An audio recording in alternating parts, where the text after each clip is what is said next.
প্রত্যেক ভোটারের ভোটাধিকার সুনিশ্চিত করতে বদ্ধপরিকর নির্বাচন কমিশন। এবার শুধু নির্বাচনী দায়িত্বে থাকা কর্মীরা নন, পোস্টাল ব্যালটের সুবিধা পাবেন 85 ঊর্ধ্ব প্রবীণ নাগরিক এবং বিশেষভাবে সক্ষম ভোটাররা।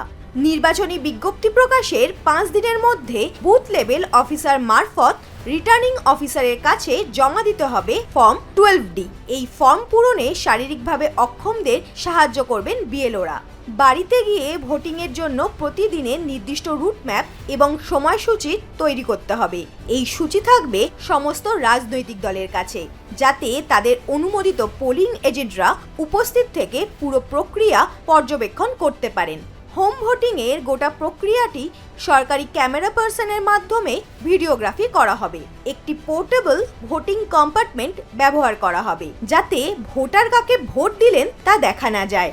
ভোট গ্রহণকারী দল ভোটারের বাড়ি গেলে যদি তিনি উপস্থিত না থাকেন, তবে আরও একবার সুযোগ দেওয়া হবে। দ্বিতীয়বারও অনুপস্থিত থাকলে তিনি পোস্টাল ব্যালট মারফত ভোট দিতে পারবেন না।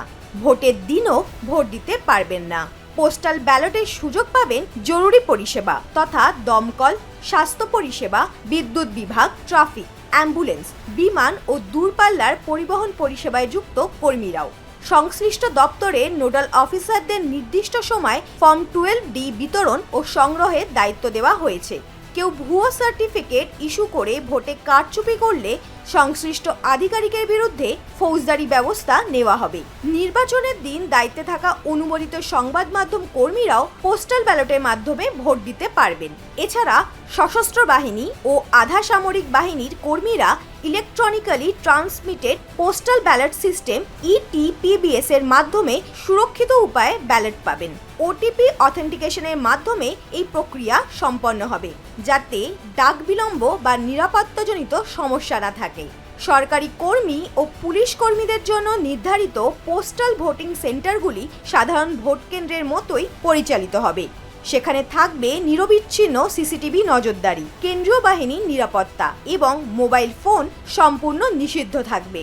প্রতিটি পোস্টাল ভোটিং সেন্টারে নির্বাচন পর্যবেক্ষকদের ভোটের দিনে অন্তত 3 বার আকস্মিক পরিদর্শন করতে হবে। কোনো অনিয়ম ধরা পড়লে সঙ্গে সঙ্গে দায়িত্বপ্রাপ্ত কর্মীদের বরখাস্ত করা হবে। ব্যালট পেপার কোনোভাবেই বাড়িতে নিয়ে যাওয়া, ফটোকপি করা, তৃতীয় পক্ষের হাতে তুলে দেওয়া বা অননুমোদিত কেউ সংগ্রহ করতে পারবে না। শুধুমাত্র নির্ধারিত প্রিসাইডিং অফিসার যাচাইয়ের পর নিরাপদ ভোটিং কম্পার্টমেন্টে ভোটারকে ব্যালট দেবেন। সর্বোপরি সমস্ত প্রকারের পোস্টাল ব্যালট 4 মে 2026 সকাল 8টার মধ্যে সংশ্লিষ্ট রিটার্নিং অফিসারের কাছে পৌঁছতে হবে। এই সময়ের পর কোনো ব্যালট গ্রহণ করা হবে না। দেরিতে আসা ব্যালট আলাদা সিল করা খামে সংরক্ষণ করা হবে।